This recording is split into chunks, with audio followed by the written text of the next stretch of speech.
Hey everyone, I'm Sunny. I'm Rachel. And I'm Rox. And this is Literature on the Rocks. Yeah, it is. Look at us go. Ew.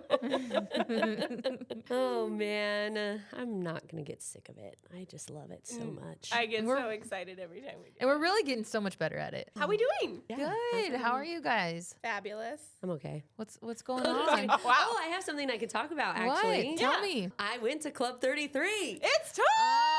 Oh, not excited. I'm just kidding. Wow.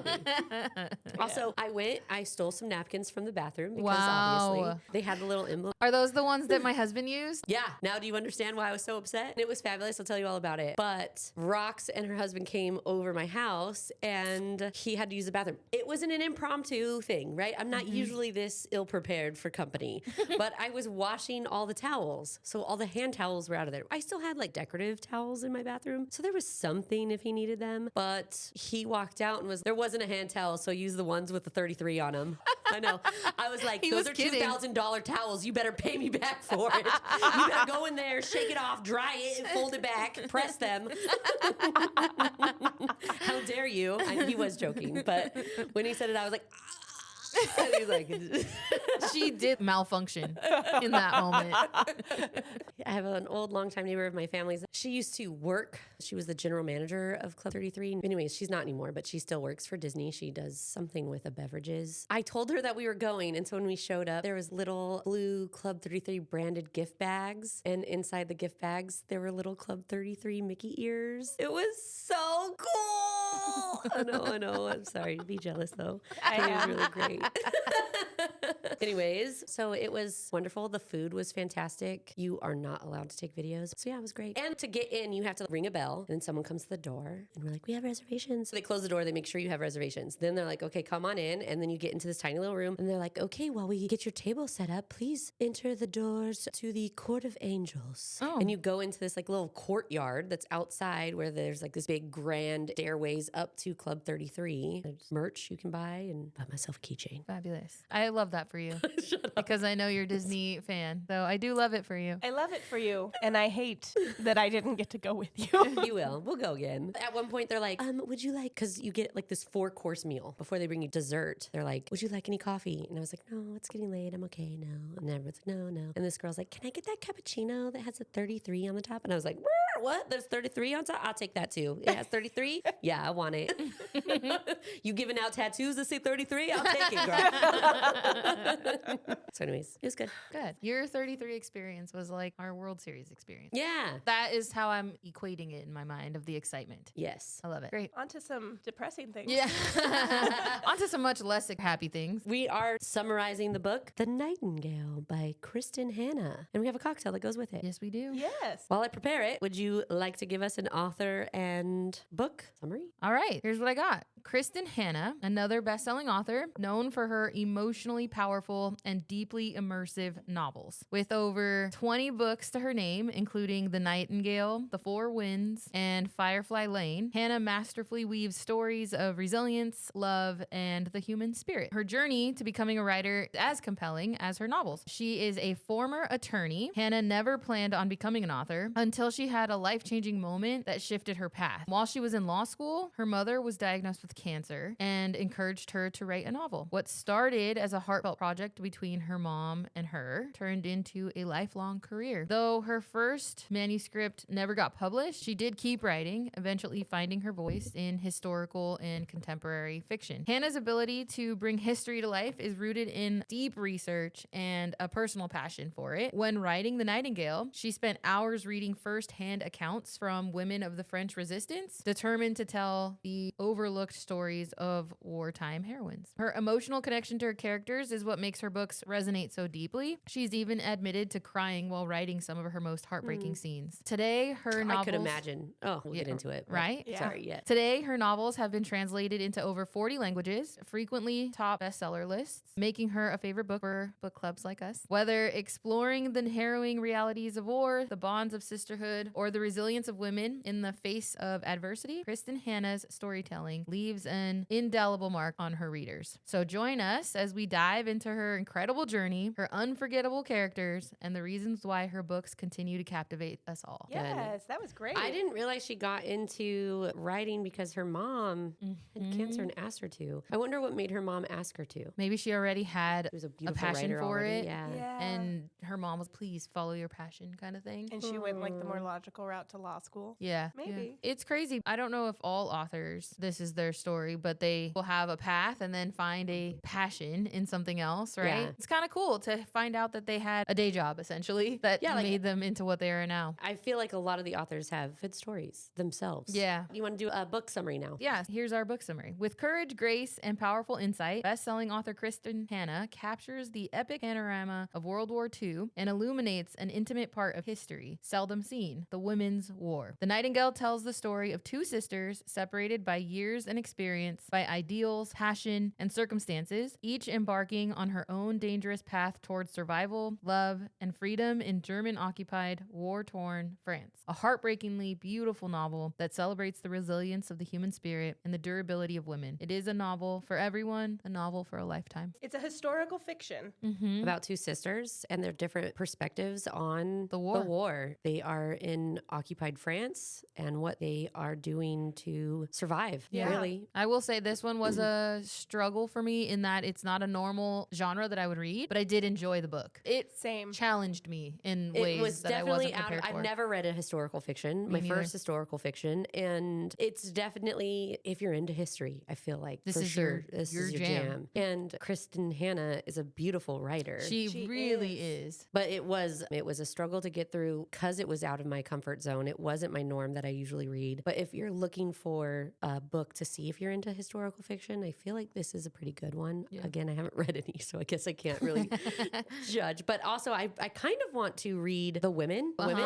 It's the Vietnam War, right? Yeah, and it's about The nurses. yeah. And then maybe I would get a better idea of if I liked historical fictions. But just right off the bat, I do think that I had a hard time getting through it because it wasn't my jam, but it is a really good book. It is a good book. The story's good. What Kristin Hannah's known for is the descriptions of the setting, and she's just so good at immersing you in what's happening so that you are interested. I'm not a history person. I wouldn't claim to be that history is my favorite topic, but she did make it interesting for me to finish the book. Well, I was looking up things to see, like, is this true? Did this really happen? It was blowing my mind that, is this real history or is this the fiction part, right? Yeah, and yeah. a lot of it was, no, this is real, the story part of it, right? Vianne might not be a real person, but she's based there's on a real people. people. Yeah. I think that's why it took me longer too. I was looking things up too, and I slowed down to read it and reread a lot of sections Yes. because I wanted all of the little things that she put in there. I wanted to redo it. Yeah. Soak it That's all what took in. me the longest is I'd have to go back and reread some stuff to really take it in. Yeah. Yes. Okay. So let's try this cocktail. So we are doing 1 ounce of gin, a half an ounce of Saint Germain elderflower liqueur, a half an ounce of lemon juice, a quarter of an ounce simple syrup, and then top it off with some champagne and a lemon twist. All right. And we are calling it You go. La Resistance. Yes.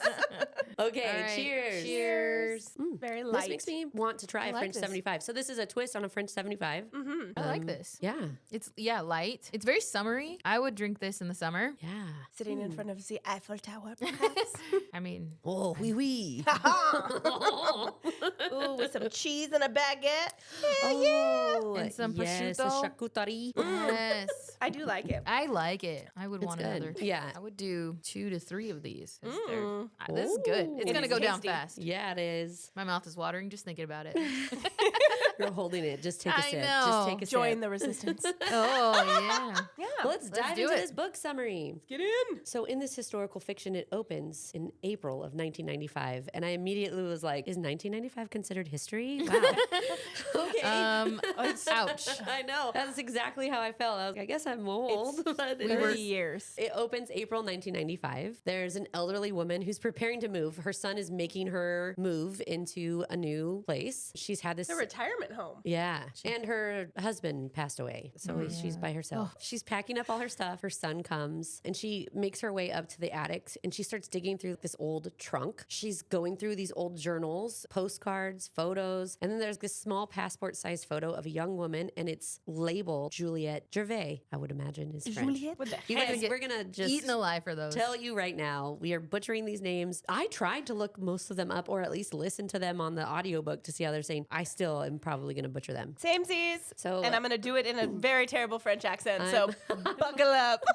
apologizing ahead of time to I'm any of not. our French listeners. You're welcome. Unapologetically. I am. Enjoy. No, I do not want you to come for me. No, actually, you can, but know that I already know.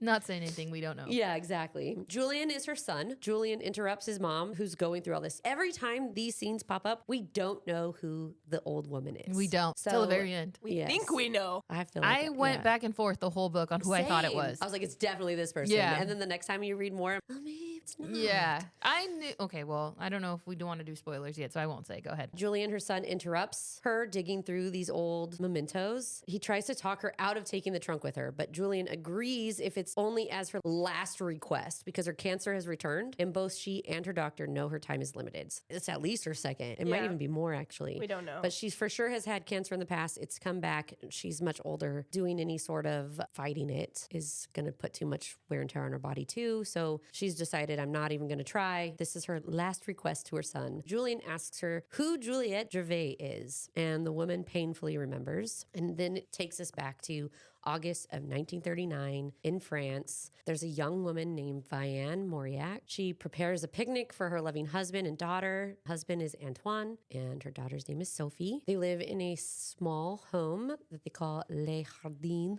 I was waiting. Les Jardins. I don't know if that's true. Hardin? I think it's for sure- Jardin. I think it's Jardin. Jardin. Like a garden, right? Yeah. Like the garden. Yes. So anyway, so they're preparing to go for this picnic.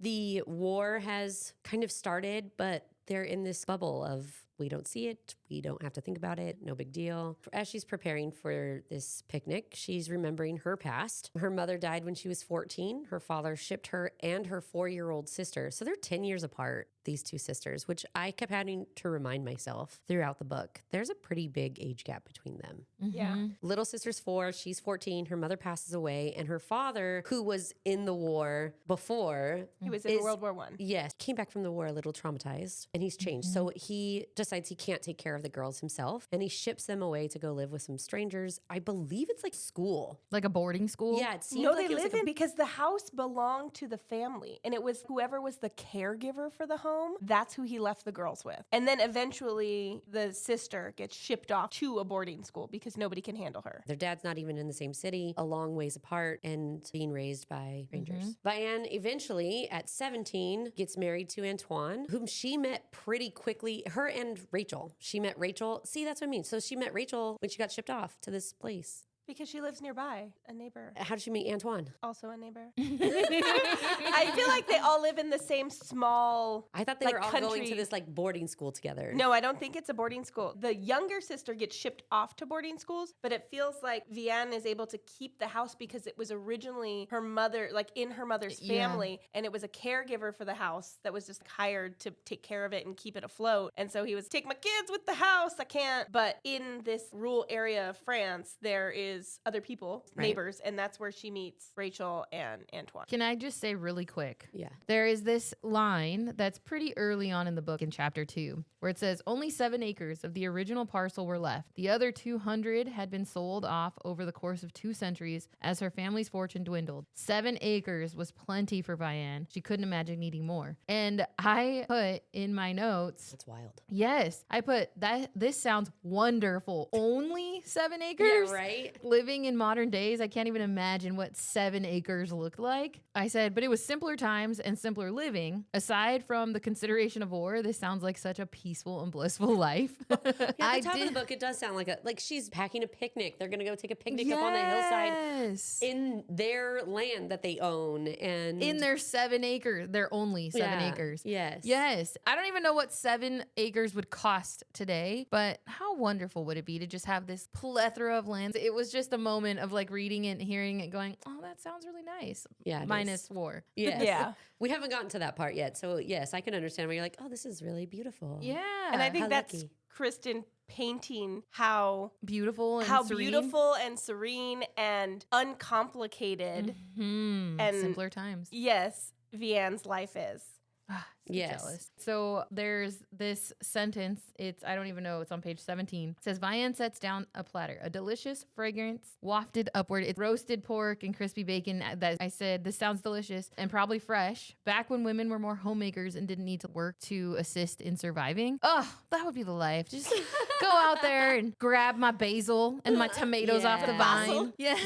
Basil. And just pull the cucumbers and go and make this delicious meal. But I would she love that. does work. She's a teacher. I know she's a teacher, but it's different. Like, I feel like they didn't have to grind as hard as we have to grind now to be able to continue surviving and having this second income. But she's walking to work. yeah, she's walking. Yeah. It's It is just a definitely a it's different not a rat world. race. Yes, like Yeah. she gets to like take in the fresh air and walk to work, come home and still make dinner. Yes. Yeah. I wish I could I come think home there and are still make dinner people and it in not the be 10 world o'clock at night. that do that, but yeah, it's Not- not the luxury that. It's not the city life that we are living. Yeah. No. Okay, so she's going on a picnic. She married Antoine so young because she did get pregnant and she has a miscarriage. I think following she has 3 miscarriages before having Sophie, but she is, And that really, whew, yeah. it rocks her world. Yes, I have a note in here that says miscarriages can do that to you because for sure, she mentions Vianne has been undone by all of it. The grief of her dead mother, the pain of her father's abandonment, the sudden change in her circumstances, and Isabelle's cloying, needy loneliness. Isabelle is her sister. So then they go on this picnic. She's aloof. They're all aloof about this war that's brewing in Germany. After they've enjoyed this picnic together, Antoine mentions that he has been called to the front lines and will need to leave in 2 days, which obviously puts Vianne in a little bit of a spin. I'm sure Sophie's feeling it. I could only imagine. Her best friend Rachel lives nearby, so she walks over to Rachel's house to tell her. And Rachel has an infant son named Ari and a daughter who's around the same age as Sophie. Her name is Sarah. Sarah and Sophie are best friends. Vianne goes to Rachel's house. Sophie comes. They are playing with Sarah and Ari is being fed. But they are talking about their husbands both have to go to war. Rachel and Vianne are vowing to each other that they will support each other no matter what happens. Vianne and Sophie take Antoine to the temporary barracks and have to say goodbye. Antoine reminds Vianne that he took all their money from the bank and placed it under their mattress. So obviously she's going to have one income for a while, which is also wild. He's going to war for their country. You can't, you're not getting paid for it. It's wild. I mean, it's just a wild. I'm not a military wife, right? So I can't even imagine my husband leaving for any amounts of time that's more than a week. Yeah. Especially to go fight on the front lines. Yeah. So, My husband works nights and it feels like I don't see him for 2 weeks. And Yes. I hate it. yeah. Yeah. So to have a husband that's sent off to the front lines, it's scary. It's obviously she's scared, but she has a daughter that she has to be strong for. So that's what she's doing. So he has taken all the money, he's hid it in a mattress for her, continue to work. So that way you don't have to use it right off the bat. In June 1940, France, Isabelle. So now we kind of switch to the sister's point of view. Isabelle is sent to the headmistress of her finishing school and is expelled. So she's older, but still very young. She's in her teens at this point. Later teens, Yeah. right? Because this is how old she is for the rest of the book. Yeah, I was going to say she was pretty late teens the entire time. Yeah. Yeah. So she's late teens and the headmistress is, we can't take you. So she is, that's it, I'm done. I'm not going to go back. And she goes to find her dad in Paris. She walks in and she finds herself at her father's bookstore. He owns a bookstore and he's there. She remarks that he's been abandoning her her entire life. I think she's ran away from all the schools that she's been put in and finds him and he sends her back right away. So this isn't the first time she's doing it, but she's determined to like, you're not sending me away this time. Eventually, one afternoon, there are crowds of panicked people appearing outside of the bookshop. Both Isabelle and her dad are in the bookshop. Chaos starts happening. They go outside. The German army was advancing on Paris. Her father, Julian, hurries them back to their apartment and they huddle in the cellar as the bombs begin to fall. Terrifying. Right? That is so I scary. can't imagine. We can't imagine being in this book. Also, just really quick, this is a side note because we're about to get into some really dark and twisty things. Did you guys notice, I think in one book were like, oh, the funny stories. Oh, Funny yeah. story, like the animal descriptions. She describes noses in this book. Oh, she does. She does. I caught that. Funny. I And didn't so make note of them, but I did catch I that. started to because I was like, but then it got real serious and I don't think I'll point it out every time. But just as an example, she says, he had a broad, flattened nose like a spatula.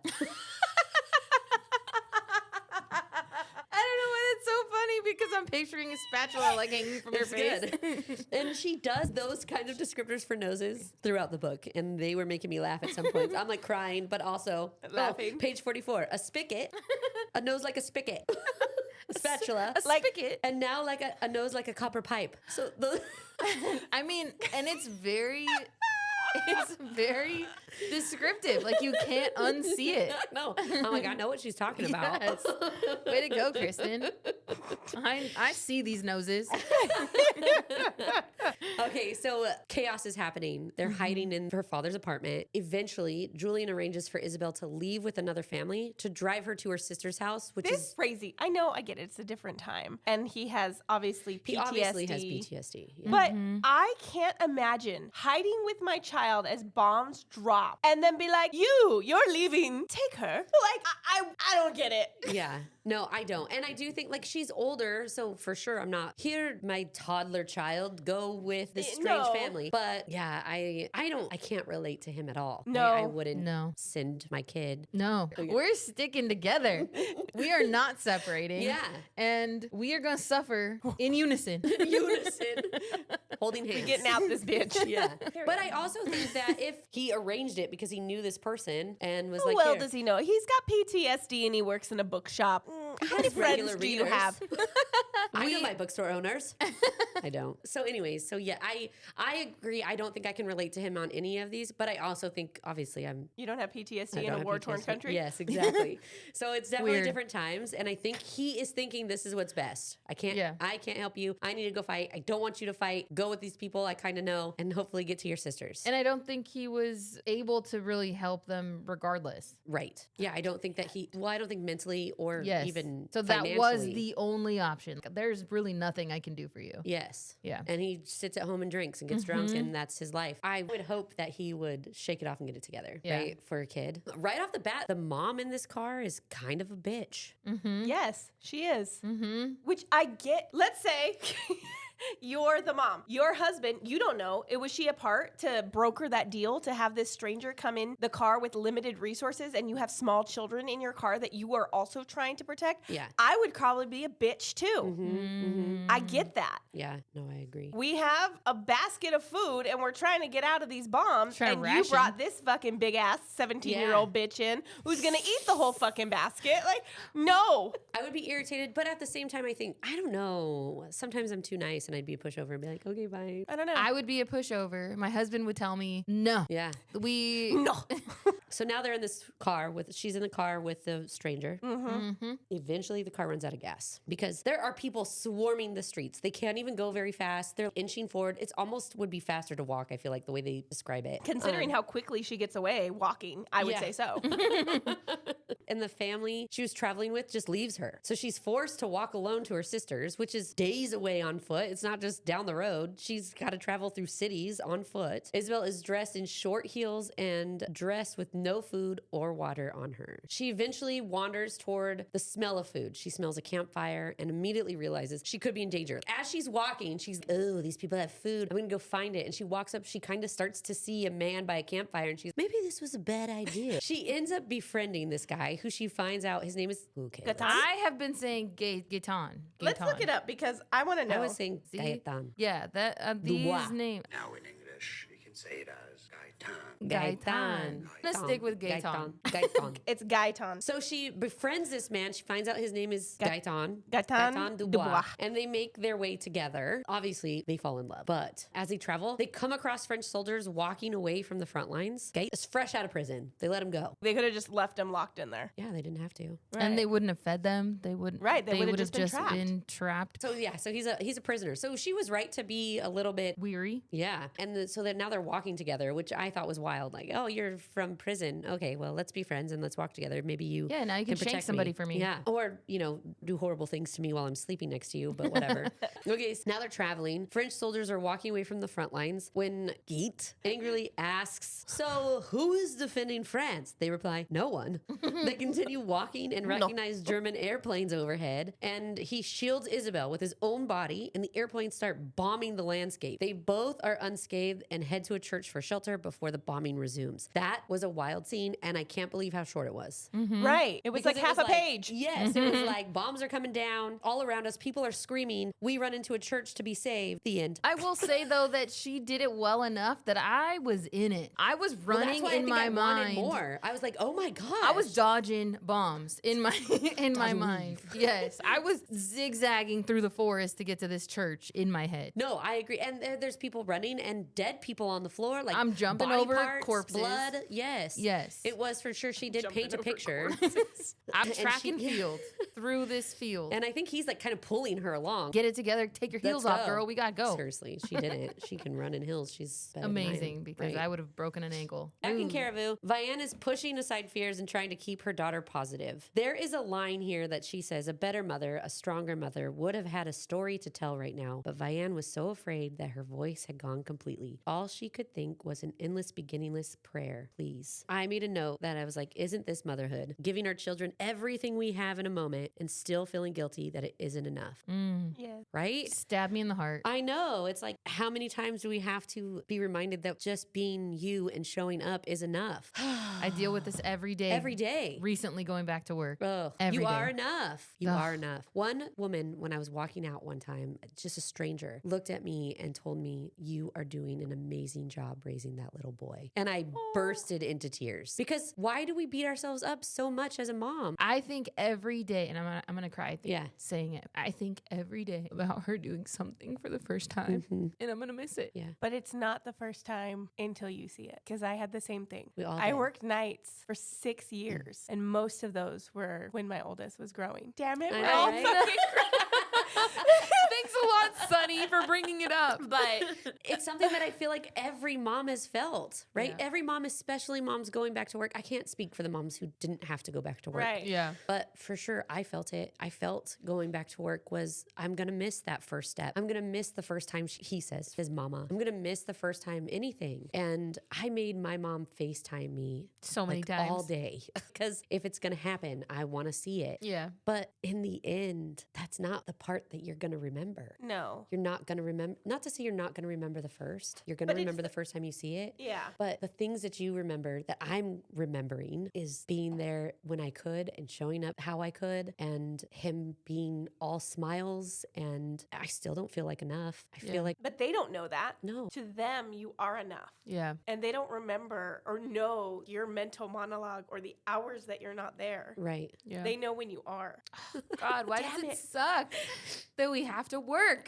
God, I'm so mad about it. I know. Now we're a big blubbery mess. God, this wasn't even Motherhood. a story about motherhood. So now we're back in Caraveau. Let me collect myself. Yeah. Vianne is pushing aside fears and trying to keep her daughter positive. As they are out of the garden, she hears and smells the throng of refugees flooding the streets. Because well you know written. they stank. Like, and they probably smell of body odor and They then haven't showered for desperation days. and I felt it. fear. They're hungry. I hear it. They haven't changed their. So she gets frightened. Vianne gets frightened, and she and Sophie lock themselves in the house as the crowd scavenge for food and pound on the door. She has like a little garden outside of her house. Yeah. Yes. I imagined it being a little garden, but on 7 acres, maybe it might was be a large. massive garden. I don't Yeah. know. I But- thought it was very petite as well. Yeah, it was like a small little garden outside her It's a house. crop. And they are just pulling items from it and eating what they can because they are desperate. Mm-hmm. She like sees some people. She talks to a couple and they kind of, I think she sees them up at the very beginning. There's like some people at the front. Oh yeah, and she there's gives them something. And because then they're there's- like, get inside. there's Mm-hmm. a baby that they're carrying and he's Yes. already gone. Oh, yeah.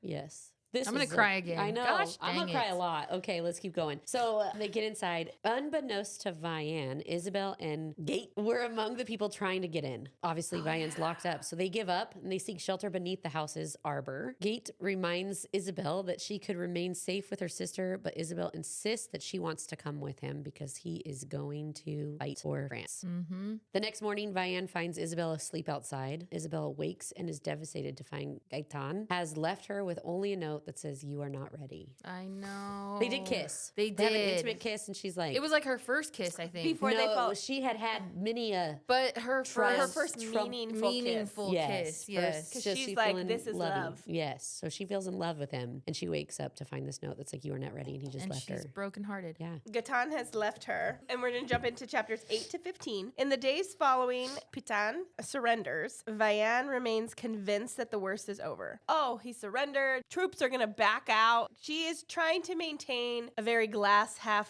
full. Because her husband's not. Hopefully, her husband's coming back. Right. And she's trying to keep it all together, and she's not letting fear, as much as it's there, not trying to let it creep into her. So she's worried about how outspoken Isabelle is as German troops arrive in Caravu, and she warns Isabelle not to endanger the family. You need to stop mouthing off in front of these damn soldiers. They don't give a shit who you are. You did. And I so agreed could we. with that. Get it together for the sake of our family. For my child. Yes. I Yeah. need you to get it together. So Isabelle begins hiding supplies in the trap door of the barn. So much happens in this trap door. I know. They prepare dinner and they're interrupted by the arrival of a German soldier, Captain Beck. Captain Beck will be staying in the house with them, and Vianne is hopeful that Antoine will return soon. This part I had to look up. I mean, I get it. German soldiers infiltrated France, but I didn't realize that they were just showing up at people's houses and being, I live here now.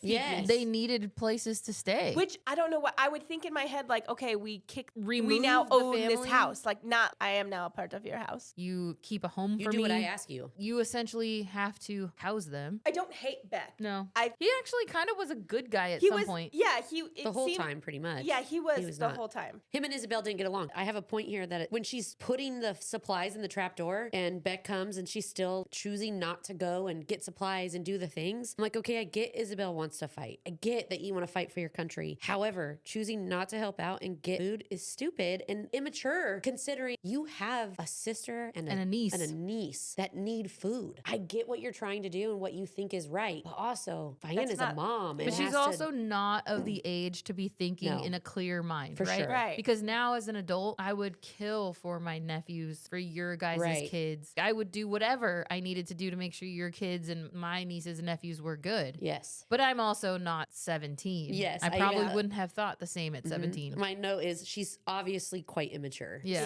So for sure, she's So Isabella's rude to Beck, but he starts to chat with Vianne. Vianne and Beck find commonalities. So Vianne asks Beck about Antoine's fate. Explains he doesn't know anything. I'm just here. I'm a soldier. I don't know. He has a family. He has young kids. He humanizes himself to her very quickly. A week passes, and Isabelle is doing her best to keep her head down, but she finds a piece of chalk on the ground and ducks into an alleyway to draw a V for victory on a Nazi poster. A man grabs her from behind and asks her if she knows her actions are punishable by death. This is just a dumb teenager thing to do. Yeah. Just being a rebel. Rebellious. Rebellious, yeah. Pushing the status quo. Didier, the man who grabbed Isabelle, drags her inside a building occupied by a group of men. So Henry Navarre invites Isabelle to join their resistance movement. Isabelle eagerly accepts to hand out their tracts. They're basically their news pamphlets Newsletter. that they're handing out on the resistance and what they're doing underground to yes. fight the Nazis. Hey. So she's sneaking out of the house early in the morning to distribute the tracts before lining up for rations. So she's starting to participate in household activities of grabbing rations because Vianne can't. She's in school in the day, which is why she hadn't been able to get rations for her and her daughter. So it is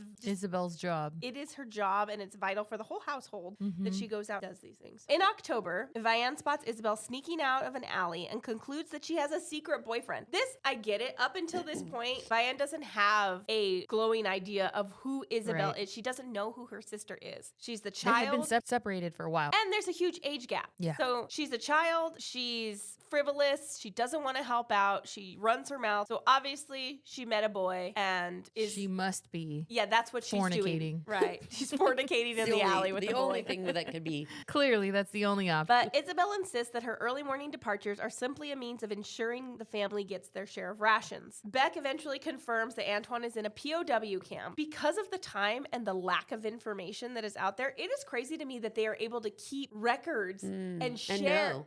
Know information. That was crazy to me.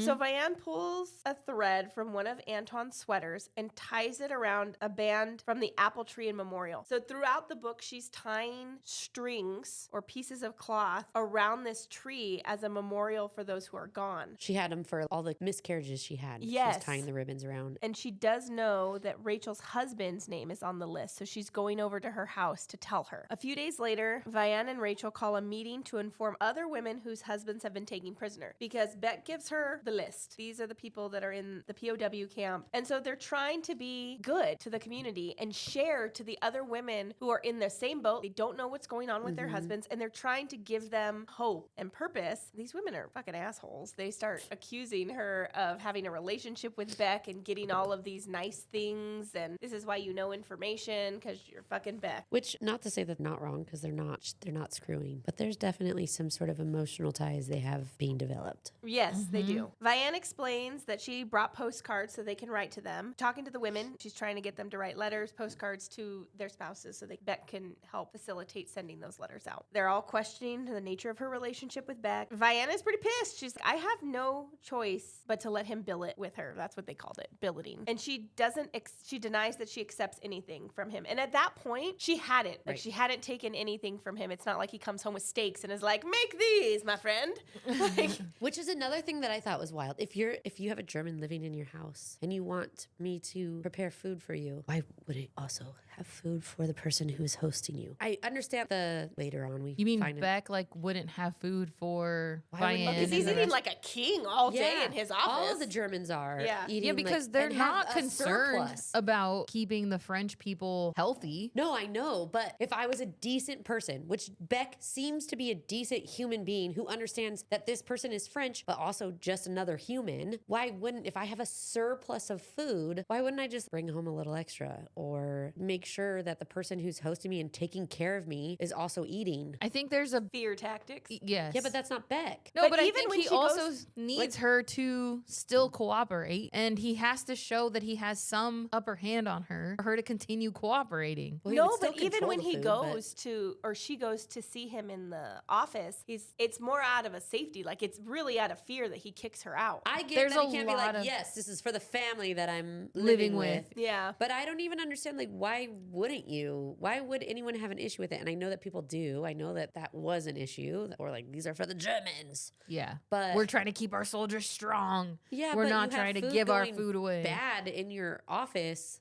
It just seems so shit. Like, and I know It was a shitty situation It's all war. around. It was. I know. Yeah. But War gross. times are not times of common sense. She gets home from having the meeting with the town women, and she gives the postcards. She gives the postcards to Beck, asks them to send them to the right addresses. He agrees, but he needs help assembling a list of, and I wrote this in quotes, Jews, communists, homosexuals, Freemasons, and Jehovah's Witnesses that work with her. So teachers at the school that identify. Oh yeah, as these things. So she attempts to leave Rachel's name off the list because Rachel is Jewish, but Beck specifically asks about Rachel, so she adds her name. And I thought this was Begrudgingly, like, I don't think she wanted but it was so naive of her to It just was. trust Beck and give her name. Yeah, nothing good was gonna come of this list, and I think she knew that. But We're in she was war-torn backed- times. You keep my name out your fucking mouth. I'm just kidding. seriously. You're laughing. I'm not. Yes. Also, how are you? As we get into the book, like Rachel says it, like, we're Jewish and we're proud. Well, this is the time, right? That's when. But I'm not willingly giving you guys up. Like, okay, so I wrote, nope, while I wouldn't be as defiant as Isabelle is, I don't know that I would willingly give over this information, especially if the list included my bestie. And if he already knew, then why are you asking me? Yeah. Yes. I'd have been like, I don't know. I don't know. We don't I don't- talk about that. Yeah. We're I don't know. just She friends. goes to church with me. We love him. I don't know what you're saying. We all love Jesus. Amen, brother. What's for dinner? What food you bring me? Yeah. How pissed would you be if I'm like, hey, by the way, I know that there's this situation that's happening, but I had to put your name on this list because I didn't know what else to do. But still, I would be pissed. Yeah. I would be pissed. What if he had a gun to my head? He didn't. But if he He did, said, Fräulein, Here's a pen. write me the name of your friends, yeah? Fräulein. That's so good. or I would put, oh, what friend? And then I'd put a different friend's name. He knows her name is Rachel. I don't know But which I would friend be you're like, talking if about. you know, then you don't need me to write it down because I will not. I think there's pressure that she probably didn't know how to handle. No, and I do say, If I am accommodating and kind and Maybe he will Yeah, dismiss it. that's what's going to get us through. Yeah, I get it. so that's, I'm like, how hard? So there's This is a little bit further in the book. I just want to Say it and we'll keep going. How hard I see Isabel's point and agree that Beck as a Nazi shouldn't be trusted. However, as a mother, I might be willing to do things like sacrifice pride to give my child a better life. I don't think I would be willing to sacrifice you guys. No. That's not my place. And if you have questions about her religion or Go ask her. go ask her. So by late November, regular supplies, sugar, coffee they're running out for families. They're not available in rations when you go. Vianne is walking to work with Rachel. The school day is interrupted by the arrival of a Nazi official, and they inform her that, quotations, Jews, communists, and Freemasons working at the school are now unemployed. They're fired. They're done. Go home. Adios. Vianne remembers the list she gave Beck and heads straight to German headquarters to confront him. She's pissed. Yeah. She's even questioning the German officials while they're there. And this is the first time she speaks up. She says anything. Where are you taking Defiant them? at all. Yes, at all. But so she busts into the German headquarters, and he genuinely thought the list was for administrative purposes and cautions her from being seen at the headquarters. So Vianne goes to Rachel to confess, and Rachel forgives her but warns her not to trust Beck anymore. And I Good agree. thing. Yeah, I was going to say, agreed. I think that if it was like, well, I don't know. I wasn't don't in know. war-torn France. I don't If know I how felt to like react. it But was being gonna of save that mine and- age, I would know better. No, I I don't know I know. would know better, but if it was, this is potentially going to save my family, my child, myself. You'd give us up? But it wasn't even that. No. It was, I'll No, and that's what I would not give my best friend Rachel that lived next door up, but would I give any of the names on that list up? I don't would know. give names on the list that I didn't have emotional connection to. Well, remember, she the works with names, them. the list of guess names that's was true, yeah. because she wanted to send those letters to her husband. Oh. That was the trade-off. Postcards for names. Yeah, but that's what I mean. I would just be Fuck putting those a bitches in the city. Yeah. I'm not giving you names. I would be putting a bunch of names on there of people that I knew that I didn't have an emotional connection because it's my family. I'm trying to talk to my husband. I'm trying to protect But she did me that for and the my rest friends. of the ladies in the city, But too. would he have sent it if it was just her postcard? I don't know. know Maybe. either. He might have. If she said just this one, he might have done that for her. But because she came with a stack from the whole town, So she was an Oh, gosh. overachiever. Yeah, I don't know. I She don't did know. too much. I don't know how I would. I don't tell know. you. I wouldn't I've put never your been in a names on the list. situation Where I was torn this whole book because I feel like younger me would have been very much like Isabel because I had nothing. Younger you, I agree, would have been Isabel. Yes. younger me would have been Isabelle, but even younger me with a child, I think I would have been Vianne. Yes. That's what I'm saying. Like once I had a child Younger, though, single, nothing to not to her care about. degree, but I would have been, my focus wouldn't have been saying fuck you to the German people walking by. It would have been getting the rations and making sure. Oh, younger Rachel for sure would have been saying fuck you. Yes, To some she That's would what have I said. for Younger sure. me would have been Isabel. Younger Rocks would have been hiding the whole time. Grown me with a child would be more like I do Vianne. think I was less outspoken I before was a child. so much less outspoken as a kid, worried about the consequences of my actions. I would have said a whole lot less as younger me. Older me probably would say more, but now I have a child, so it would be saying more Yeah. with caution. I agree with that. Yeah. I feel like you were, as a younger gal growing up, aggressive. You were much more aggressive, and having a child made you softer. You're not like, oh, you're soft. You could still rough and tumble with some bitches, but Yeah, I would still be, oh, Rachel in my corner. you yeah, know? exactly. Yes, you were the one who, growing up, I would like cower in a corner. You'd be like, "What the fuck you say?" Yeah. Yeah. Whereas I feel like now you'd be like, "Sonny, let it go. Let's just walk away." Right? You And, like, are had this better flip. at that now. And I'm more like I was quiet, reserved. Yes. And now I'm, what the fuck you say?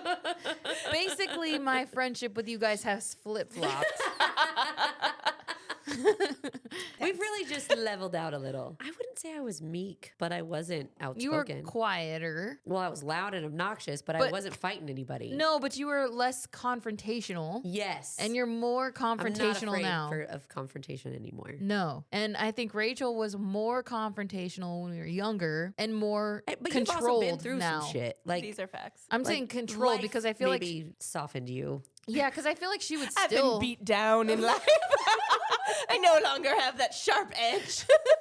well, I feel like she would still be confrontational, Yes. but she's more controlled in it, right? Yeah. Whereas I think when you were younger, Comes with there was no maturity, I think. control. I'm- It was I'm just not- you were just I'm not mouthing guns it. a-blazing You were like, anymore. I'm a black belt, bitch, try me. Yes, Now I yes. let people find out. Yes, When exactly. they fuck around. And I don't know. I'm somewhere in between, I think. Well, that's why we work so well. We're a trio. That's right. Throughout the winter, Isabel is distributing her pamphlets. She spots an unattended bicycle and then decides to steal it. And then How she dare takes she steal this bicycle? It's great. I get it. You're fucking around. She's already Walking evading her- the law. She's their Passing might as out well rebellion steal it. pamphlets. Like, So what's she- stealing a bike? She steals the bike. She takes it to Henry, who I think identifies it's Henri. Henri. Henri. She takes the bike to Henri, who identifies it as belonging to an SS officer. Jesus. So he paints it job. in exchange for a kiss, and Isabel agrees. Gross. Again, she's not a stranger to kissing some boys. No, No, but she and was she doesn't like, care. she was an attractive woman Yes. that had a lot of attention. Which is so why she she's could used get to away with it. a lot of things. Yes. too, And for she sure. uses that to her advantage in Yes. multiple I would too. schemes.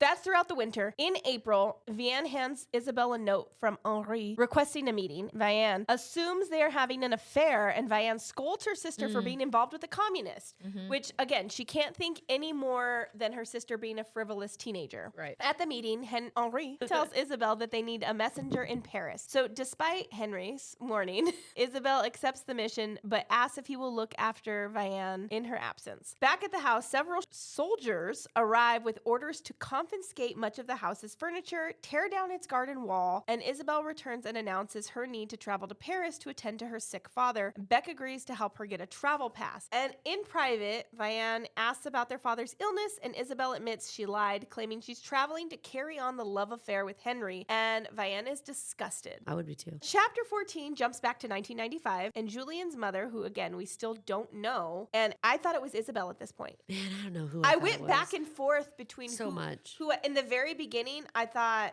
maybe it's Vianne because they talked about her first. When I thought it was Isabel because the boy's name is Julian, which is their dad's name, Yes. I thought Isabel would not name a child after her father, but maybe something happens later on, and they did. It was never fully cemented in my idea until towards the end. Same. And then I cemented wrong.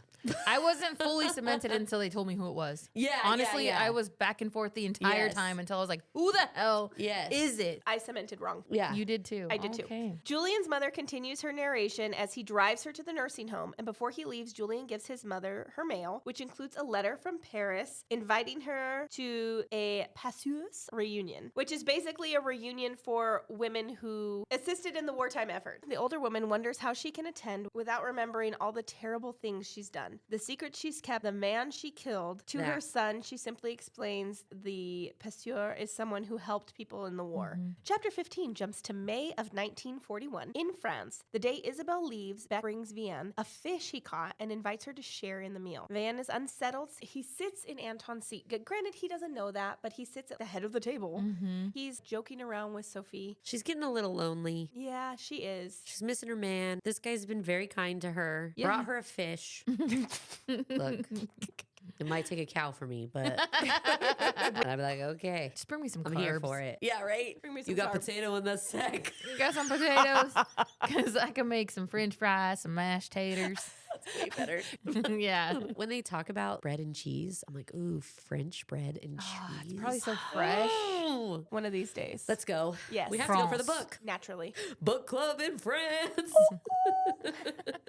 Okay, Isabel makes it to Paris and she finds it to be drastically changed. She heads to her father's bookstore and finds it deserted. Not just deserted, it's torn apart. The bookshelves are thrown down. It She looks like starts to it's been clean it up It's a been little bit. ransacked. Yeah. Yeah. So when Julian arrives home, he finds his daughter there. He orders his daughter to return back to Korovou, and Julian closed the bookstore due to the Nazis removing works from Jewish, Russian, and communist writers. Julian worked for the government high command. Disgusted, Isabel calls him a coward, and Julian relents to her staying, but she is to be home by curfew and must find work. That's their compromise. Not a crazy compromise. No. I understand where she thought, because he doesn't want to tell her anything. She thinks you were He's got a your ass deadbeat dad. beat in the first Yeah. war. You let me and my sister just be raised by strangers, and now you're working for the people who supposedly fucked you up so bad. That's Also, like, now you're you're trying to put restrictions on how I live. Now you're trying to be a parent, telling me what time to come home and what time, like what to do. So in the morning, Isabel hides the message she was entrusted to deliver in a secret pocket in her purse, and she finds a 30-year-old woman waiting for her. After exchanging coded phrases, the woman leads Isabel to a cafe. The woman warns Isabel not to talk to anyone about what she's doing and gives her an address where she can meet others in the same network the next day. And that's where we end chapter 15. Okay, so now we're into chapters 16 to 22. So Vianne struggles with anxiety as Jewish shopkeepers disappear, no Jews allowed signs appear here, Antoine's money is nearly gone. So she's at this point now where she's looking and she's realizing we're running out of the money that we had, and we have no food, we have nothing else, and every penny that I had is being wasted at this point, and we are really at our wit's end. We've got nothing left. So Beck brings Vianne a letter from Antoine, finally, assuring her that he is safe. Or at least alive. At least alive. In the letter, he says that he's safe, and he tells her not to worry. Isabelle meets a resistance group in Paris and surprises them by translating for a downed RAF pilot, Royal Air Force pilot. It is a British pilot. Yes, because she's speaking English to him. Yes. And she's the only one in the group that speaks English. And this was in the part of the book where I started to think, is this book translated into English? Because the way they're talking about it, because the way they talk about it in the book, she has to identify that she's speaking English, whereas the whole book is in English. I didn't get that because we know that it's set in France, and it would be odd that if everyone was speaking English in France. I don't know. It didn't compute, I guess. I get it. Okay. I get what you're saying. I feel like I knew that they were speaking French the whole time, so it never crossed my mind, was this book written in French and then translated to English? It was just, okay, they're speaking in French this whole time, or German, and then now she has to specify these people know English. It was like a moment where I had to flip a switch. Oh, wait. Okay, now they're identifying that this is an English person, Right. that we weren't speaking English this whole time. Yes. She's translating for that person, and then she plans to reopen her father's bookstore at this point. Identifies the woman that she works really closely with. Yeah, go for it. A Tell me nook. about it. And then it also identifies a man who works in the resistance. He's an elderly man, Paul Levy. She goes to the office to have the meeting, and they bring in this pilot. And so she starts talking to him and translating. And they're like, oh, shit, you speak English. Like, you could do so much more for us now. Yes. Oh, yeah. So that's when they agree to open up The bookshop. the bookshop. Yeah. I do have a note. Paddle nose. Was that the RF pilot? I don't remember it. I didn't it look just it up. says paddle nose. It just says paddle nose. Hold on, I'm envisioning. Like an oar? I guess so.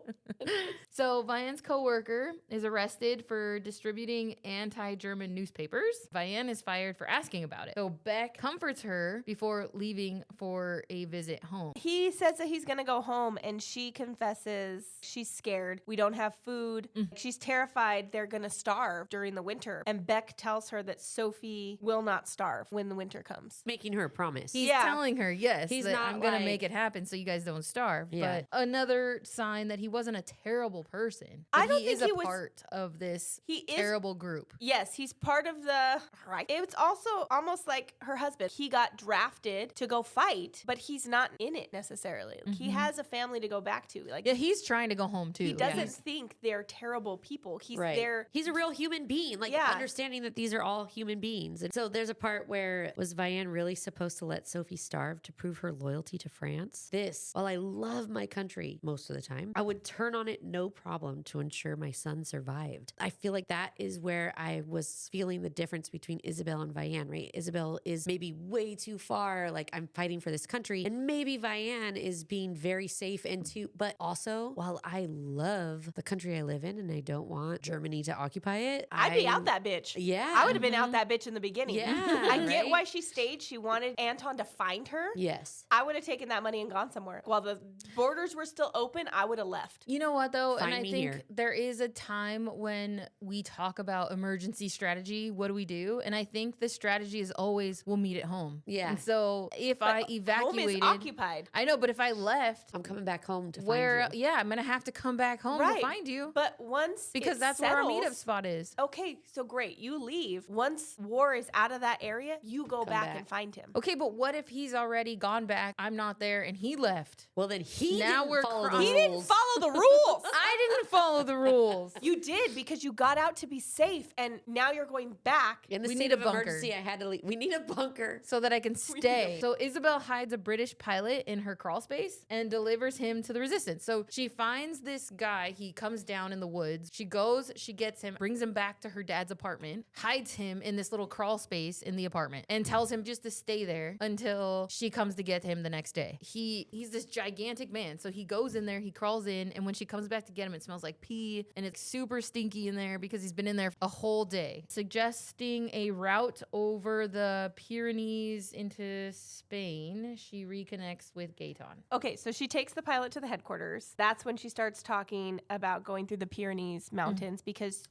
she remembers her mother's friend was a Basque, which is like a goat herder. She thought, oh, we can just disguise as goat herders and walk across the mountain and end up in Spain. And it's like a long, treacherous hike through the mountains. But she knows someone who does it on the regular. So she's I can do this. While she's in the room talking to them, because she brought the pilot to them, that's when Gaetan comes back in. Yes, and then she sees him again. It had been so many years. Right. And he just walks into the room. Nothing fucking, like, I didn't kiss you, fall in love with you, and leave you. Yes. Also, here's a note I have. OMG, Gayet, he's here. With help from her mother's Basque friend, Isabelle leads down pilots over the mountains into Spain, securing funding from M19 to continue her work as the Nightingale. That is her code name for her travels and taking the people out of France into Spain is the Nightingale. And that's also their last name. The meaning of their last name is Nightingale. Rosengale.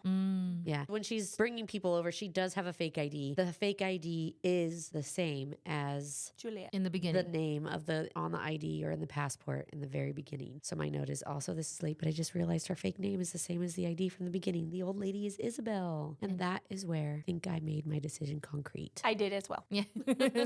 America's entry into the war worsens conditions. Beck provides food and medicine for Vianne and Sophie, potentially saving Sophie's life because She was so she sick. was so sick at this point. I mean, she couldn't even like lift her head. She couldn't get out of bed. She was withering away essentially because she wasn't eating, I don't think, anymore. Rachel is forced to wear a yellow Star of David and she considers fleeing to the free zone but lacks travel papers. That part, though, where they made them put on their stars was so sad. Yes. For the little girl, because it talks about Sarah's point of view, recognizes, and Sophie. Sophie doesn't have to wear a star, but Sarah Sophie does. wants to. She was like, I'll wear one with you. And Yeah. she was like, we can't. Yes. So sad. But Oh, that's when gosh. Rachel's telling her we're Jews and we're proud, and you have to remember how proud you are of it. Yeah. By July 1942, Isabelle has led 87 pilots to safety, but M19 urges caution as the Germans hunt the Nightingale. They're looking for her now. They know about Right. her. They know what she's doing. But they don't know it's a her. no, they know think that it's a person. man. It's a dude, which Because is no Ha, woman sexist. could Yeah. ever be smart enough to outmaneuver the Nazis. Yes. You So, get, you sons of but they're bitches. looking for who they know is the Nightingale, quote unquote. Yeah. Beck warns Vianne that Rachel's in danger. As Rachel flees with her children, soldiers open fire, killing Sarah. Vianne helps Rachel hide her son and buries Sarah in the garden. And this was a very, very gut-wrenching scene. It was so hard. I did not cry, but it was so sad. Rachel had read it first. In my car. She told us Parked she was, at work. She told us she was sobbing in her car. And so when we started getting to a point, it was like, oh, I knew this part was going to be sad. They're like, we have this bunker that you could stay in, but we're not going to risk it. Let's get you Let's across free the you. border and you guys can live freely into unoccupied France. That's the plan. We'll sneak you Because across then you the don't border. have to hide anymore. And you can stay being figure Jewish. it out. Yes. Yes. And so then they're like, go, la, la, la, la, la. And then Vianne is hidden in the forest. In the wood, like the tree line. Waiting to make sure they cross the border okay. And now it is curfew. Y'all aren't in your places where you're supposed to be. Therefore, I'm shooting. And like the soldiers just open fire on them. And it's not just them. There's like a bunch of Hundreds of people. Just start shooting gate. hundreds of people at this gate. And Vianne is sitting there watching it happen. And they're They running start back running to her. back. I'm gonna cry, start talking about it. They run it back, and then that's when they realize that Sarah has been shot and she's bleeding. She's shot through her chest as she's running back to her. a little freaking girl. So they get her back, and it's obvious that she is gonna die. And the part where it is, I'm sobbing, is when Sarah's asking, "Was I strong? Did I do it? Did we make it across?" Did we make it? She has no idea. And but they tell her, yes, we're safe. You're safe. You did it. She dies. So God sad. damn it. Is very traumatic and very emotional. Yeah, you're so connected to their friendship and their relationship, and then Little for her to girl. watch And it's just watch her friend's baby die, really hard. Yeah. It is so hard. And how I can't strong imagine. little Sarah wants to be for her mom and her brother. And Yes. it's really But heartbreaking. then she has to go and bury her friend's daughter. Oh, I who's know. That too. Her daughter's best friend in their garden. And thinking about telling her daughter what happened. It's a lot. I'm going to read my notes really quick. I'm already tearing up about the girls or Sarah really having to wear these stupid stars. Page 338. I hate this effing book. Page 342. That baby is too young to have to deal with the loss of her best friend. Nothing is okay. Page 344. I can't read this stupid effing book. Kristin Hannah is a real bitch. I was so mad. I was so mad at what everyone had to deal with. And then I'm like, the last half of this book has gotten really rough. The saddest part of it all is that while this is a fiction, it could very well have happened. Her story is rooted in truth. So chapters 23 through 30 is our next Chumpy. Vianne doesn't tell Sophie about Sarah right away until they are running errands. Rachel agrees to spend another night in the barn, but wants to fetch diapers and bathe. When Rachel gets to the house, she is met with a policeman and is arrested. When they go back to, she has to bury Sarah, Rachel and Ari go into the bunker place. In the garage, Right, in the or wherever garage. it's under at. the barn, yeah. That Vianne has. So it's like in the barn, but under a car, there's like a door, and you go down the steps, and it's like a little bunker in the garage. Rachel's staying there. So she's, I'll stay another night, but I need to get diapers and I need to go take a bath. And as they come out, Rachel gets to the house. She's met with a policeman and is arrested. Vianne insists on riding into town with Rachel, and at the train station, Rachel begs Vianne to take Ari and go. So they're in this whole train station where it's clear Rachel's being taken, and she's got to hold on to Ari. So Rachel is now gone. Sarah is dead, and Ari is staying with Vianne. October 1942, Vianne has kept Ari home all summer. One evening, Beck brings Vianne a set of false papers claiming that Ari is an orphaned relative of Antoine's. So that way he doesn't get taken as well, Yeah, because he's not technically Jewish. Jewish. But Because they he's now start related- taking, even though he was a French citizen, he is Jewish, and they start taking Yes. French, Children. Jewish. So later that night, Vianne tells Ari, because at this point it's been a couple years, he's not an infant anymore. He's like 2, 3. He's old enough to kind of not understand, but No, but to know his name. Yes, to repeat his name to someone. Later that night, Vianne tells Ari that his mother is gone forever and drills him on his new name. Isabelle arrives at La Hardin with a downed airman. Isabelle And this shows is after up like to... not speaking at all. They haven't for a while. She's been Yeah. taking across people. She's taken something like 96 people across the border and saved people. She's doing crazy, amazing work. But now she is in the home where Vianne is. She's not going to say hello to Vianne. She sees a downed airman. She goes to save him. She knows that there's a bunker in Vianne's house. She takes him to the house. Puts their whole family at risk. Yes. So now they are hiding in the cellar. Vianne is visibly nervous, and Beck insists on searching the house and barn. Vianne realizes that they're in the bunker. She doesn't say anything to Beck, but she thinks, oh my God, he might be there, but I'm not going to tell Beck because I don't want him to know about my bunker, right? Oh, So because then- Beck is looking for that downed Beck's airman. like the head Yes. soldier looking for the downed airman, and someone had to have saved him. So we're trying to find it. And so Vianne knows he's in my bunker.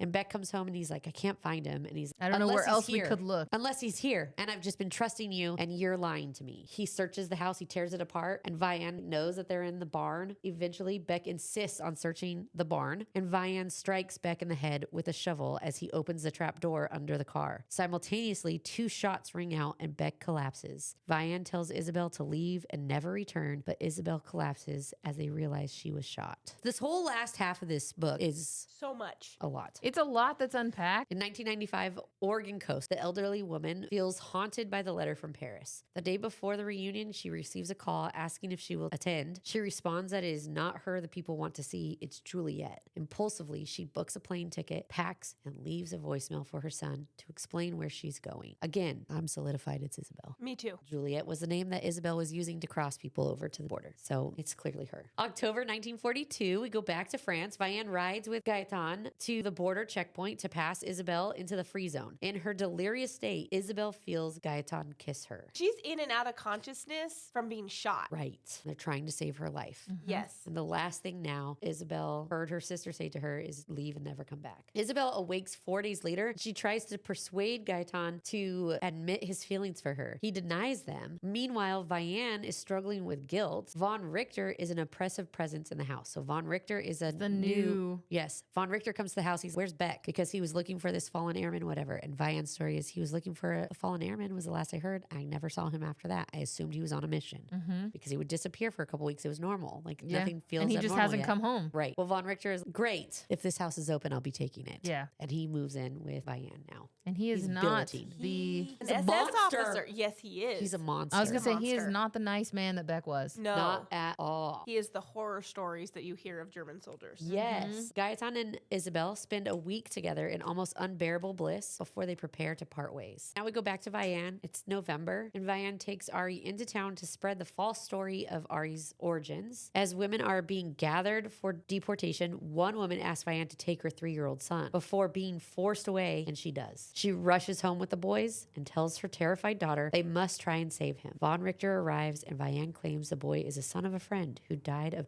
tuberculosis. Now Thus she's just begins. saving all But of he's the like a children. germaphobe, Von Richter. Oh, Yes. yes. So he leaves. So he's like, I fuck don't want out. anything to do with it. Yeah. Yes. I felt like I like this for Vianne. Still risky, but children seem like something I'd risk my life for as well. I'd still be very nervous about protecting my own, though. He orders Vianne to take him to the orphanage before announcing that he will leave the next day and the free zone will be occupied by Nazis. Vianne takes the boy that she saved to the convent and asks Marie Theresa to hide him in the orphanage. She agrees, but asks Vianne to help secure false identity papers. She also says they could make room for more than one Jewish child and puts Vianne in contact with a man working for the Help the Children Fund. Because she's a teacher, so they're like, you need to have a reason for being here all the time. We're going to give you a job. Late November, Isabelle and Gaetan travel to find the border checkpoint to the free zone, and it's abolished. The couple arrives at Madame Babineau's, where they find 4 men waiting to cross into Spain. Jumping back to Vianne, Vianne can secure blank papers for the boy. She practices forging signatures and creates false birth certificates for the boy she left at the convent. She also starts compiling 3 lists. One with the children she is hiding, one with their false names, and one with their locations. She hides each list in different locations so that the children can be identified and reunited with family when the war ends if anything happens to her. So That she's was keeping so records. crazy. And It's so dangerous for her to be doing this but she because separated it, and you need all 3 pieces for it to be make able to- sense. yes. But the fact that she thought to do that was crazy. Smart. Chapter 31 to 39. So we jump back to Portland, Oregon in 1995. At the airport, the elderly woman is met by her son, Julian, just as she's boarding the plane. He announces he's going with her. Julian wants to know about the invitation, and the woman promises to tell him later, privately wonders how she'll manage it. In May 1944, back in France, the German occupation grows more brutal. Isabelle meets her father at a Paris cafe, and he provides her with more false papers for airmen and warns her that the SS are working hard to find the Nightingale. and this is where she finds out that her dad's actually He's part of the La Resistance. part of the Yes. resistance, where she thought this whole time he was working for them. Right. He is not a pawn. He is a player in He the is game. a player and they're working on the same team. Yes. By June, Vianne has hidden 13 children, and now she teaches at the convent school part-time to explain why she's there all the time. So she's created this cover, she's getting income, and she's saving kids. Isabelle arrives at Madame Babineau's with 3 airmen. The SS break down the door, knock Isabelle on the floor, and arrest everyone in the house. So Isabelle regains consciousness and finds herself tied to a chair, Oh, yeah. and the Gestapo interrogating her. They're asking her who she is, her relationship to the Nightingale, because again, They don't know. It couldn't be a woman. yeah, they couldn't believe that she could be the Nightingale. The types of things that she has to go through, the hiking through the snow and the amount of in shoes evading- that don't fit her. Yes. That part. She is for sure a badass woman. The fact that they just think it couldn't be a woman that does this. Yeah. It's like, yeah, okay, sure. We can bear children, but, But walk, we could never. but walk so far and hurt our feet, our fragile feet. We could never. on our dainty bones. So as she's getting interrogated, it jumps back to Caribou, and the Germans have started leaving bodies of the executed hanging in the town square. Germans are getting more and more desperate since the Americans have entered the war, and they're starting to act out and be more and more aggressive to the French. So as Vianne leaves the shop, she's grabbed by a man who turns out to be her father, and they secretly meet in Rachel's abandoned house. Julian admits that he was a terrible father. He lets her know that Isabelle's been arrested. He refuses to reveal his plans, but hands her a letter and is like, when you and Isabelle are together again, read this together. It'll explain everything. Vianne returns home, and Von Richter is waiting for her. He tells her he knows Ari is not Vianne's biological son and demands to know who he is. She responds with the story about the dead cousin, and von Richter makes it clear he expects her to pay for her silence with sex before dragging her into the bedroom and raping her. I hate him. I'm all ick. Who picked this book? Yeah. Who picked this book? Sonny did. Sunny did. To Isabelle, and she's preparing to withstand more torture, but the Gestapo says they're finished. He leads her father into the room, and her father claims to be the Nightingale to protect her. And as she watches in horror, he's led outside and shot. The one time that he actually feels like he's doing something that is Yeah, the duty of a fatherly. father. he's Yeah. protecting his He's daughter. protecting his children. It's kind of beautiful, the sacrifice made for his daughter. I'm not sobbing like I was in chapter 22, but tears swelled. At the same time, Vianne boards a train because she knows where Isabelle is. After she was raped, she boards a train to go see her. When she arrives, she sees her father's bloody body. As she sees them, Isabelle's being led in a different line, but she can see her, and she's being led to a train. She sees Vianne and tells her, "Don't come over here, stay away." Isabelle boards the train with Madame Babineau, and they share their real identities, and the madam knows who she was for the entire time. She was, "I knew you were my friend's daughter." Eventually, the train stops at Ravenbrook, and Isabelle and the others are stripped of their valuables and shaved before being herded into the shower. They're gone to a concentration camp. Yeah. Isabelle lies in the barracks telling herself to stay alive. That becomes her new mantra. Just stay alive. August 1944 is D-Day. Vianne is constantly being pulled in by von Richter. Right. It's rape every single time, but Yeah. she's doing it. She's sitting there because he basically tells her he's going to go after Sophie, and her daughter is angry at her. She thinks she's just willingly sleeping with this SS officer. Vianne explains that Antoine and Isabelle are alive, and what she does with von Richter is simply her war to bear. So in September, Vianne realizes that she's pregnant, roughly a week after the Germans leave Caribou, and Anton arrives home a month later. Vianne meets him unexpectedly on an evening walk and is shocked. So that evening, and they both they're there, but they're not. Because obviously He just war came back for happened. more. He's Yes. They've been got apart for PTSD. years. PTSD. Yes. Yeah. So that evening, Vianne is going to tell him the truth about Beck and von Richter, but decides it's best he didn't know, and they consummate their reunion that night. 2 months later, Vianne is unable to sleep and goes outside. Anton joins her, and she tells him that she's pregnant, claiming she conceived the night he returned, and he describes the pregnancy as miraculous. He was calculating, it's like, babies are born early, it could be a month early. Yes. They have a harsh winter and brutal conditions that jumps back to the concentration camp, and Isabelle is suffering. She is placed on a road crew. She's beaten. So she's given road crew. She's beaten. By March, she's sick with pneumonia and typhus, but Micheline, I think that's that's Madame Babadook refuses Babadook. to allow her to give up. Every time she lays down. Early one morning, Isabelle's moved to another camp. Several women die along the way, and after 2 days of walking, they're put on a train and transported to another camp. This is last-ditch efforts as camps are shutting down. Yes. She sees Anouk, and Anouk reveals that Paul and Gaton have been arrested and Henry was executed. All of these people that they've been working with, they're gone. There's only a few people left. Right. In March, Vianne, Antoine, and Sophie travel to Paris in search of Isabelle. Vianne asks a Red Cross worker for information about Isabelle, Rachel, and Rachel's husband, Mark. And they tell her about the children hidden in the orphanage. The worker promises to find out about Vianne's sister, but directs her to another worker. Vianne tells the second worker again about the children, apologizing that she was only able to save 19. And the woman Vianne spoke with earlier then informs her that she could not find records of Isabelle. Mark and Rachel are both dead, and as they return home, Vianne tells Sophie that Daniel, who is Ari, will truly be her brother now.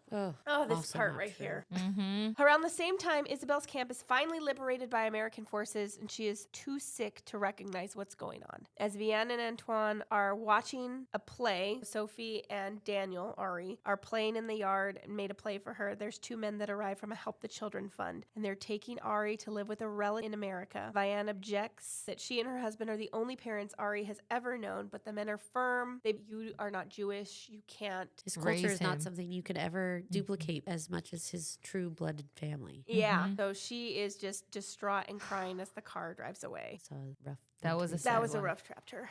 At a Parisian hospital, Micheline tells Isabelle that it is time for her. I'm sorry. I wrote, when will the sadness end? I thought there would be a happy ending, but at this rate, I'll be lucky to get a happy page. It really, Seriously. There is nothing happy. No, This is even all sad. This is the war is over, and a child is being taken away from your home. That's The aftermath of war. And that's the thing is people don't realize that torture of the war itself has ended, but there's so much more consequences that come with it right. that's just live on for so many years Right. even after. Vianne is waiting for Isabelle at the train station, and Isabelle tries to apologize for what happened with Beck. Vianne apologizes and asks if they can start over. Guessing that Vianne's pregnancy was a result of rape, Isabelle attempts to comfort her, and Isabelle remains seriously ill. They read Julian's letter, and he apologizes for his failures as a father and assures them of his love. A few days later, Gaetan arrives to visit. Isabelle is overjoyed but also upset, worrying that he'll find her ugly because she's lost Sick. hair. She's been sickly. she's super ill. The couple reaffirm their love for each other. Then it jumps back to 1995. Somewhere over France, Julian and his mother arrive in Paris. They walk around the city to pass time before the reunion begins. The woman is nervous and tries to stay in the back of the room, but the organizers insist on having her sit at the dais with 3 other women, one of whom is she made Full it. circle. The woman is revealed to be Vianne when she is invited to speak. I'm sorry. I thought it was On Isabelle. behalf of her sister. Yes. Because her sister But I mean, was Nightingale. Vianne did a huge thing too. She saved 19 kids. That's not a small Right. number of children. Right. No. Yes, her sister saved hundreds Yes. of people. And she, all the while, she thought she was out there just fornicating about. So she speaks on behalf of her sister Isabelle about the role that Isabelle and her father played in the French resistance. And as she speaks, Vianne thinks back to the moment that Isabelle died in Gaetan's arms. When he walked up to see her, Yes. it's like, hey, I'm here. And she And she was was like, like, "I can perfect, go I can now." die happy. yes. You came back to me. She was on the verge of death I know, a while. but she was hanging on. Yeah, because she was waiting for his love. Her. Finally gave it to him. After the reception, an elderly man approaches Vianne, and it's Gaetan. He Mhm. introduces her to his daughter, Isabelle. Oh, And another man yeah. approaches Vianne. She recognizes him immediately, and it's Ari. They're all together. This part. Ari confesses that he never forgot his adoptive family and thanks Vianne for saving his life. When she explains this remark to Julian, Ari says she's being modest and tells about the 19 children she rescued. Overwhelmed, Julian asks whether his father knew about any of this, and privately resolving to never tell her son the truth about his parentage, Vianne credits Julian with saving her life and her marriage and promises to tell him almost everything. That was an intense book. Yes, it was. It was a good ending. I think that I was a little disappointed at some points because it was slow, but once it got going, it was really captivating. I am very much enjoyed the way it ended. I don't know if I'd say I enjoyed the way it I ended. loved but it. It I'm was just a kidding. great ending. Yeah, this one is really going to be hard for me to rate because overall it really is a beautiful, well-written book and a really good story. And the fact that it's potentially could be real, it's not real, but it could be. It was for wild to- somebody. Yes. It was real for someone or multiple people, Yeah. hundreds of people. I mean, it's Let's do our. What's our rating? Yeah, our ratings. okay, I'll tell you. Okay, so we rate our books on a 3-shot system.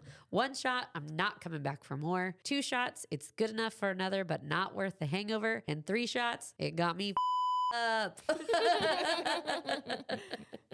Still makes us laugh. I know every time. It's the only thing that we bleep out, and you know what? We enjoy it. That's great.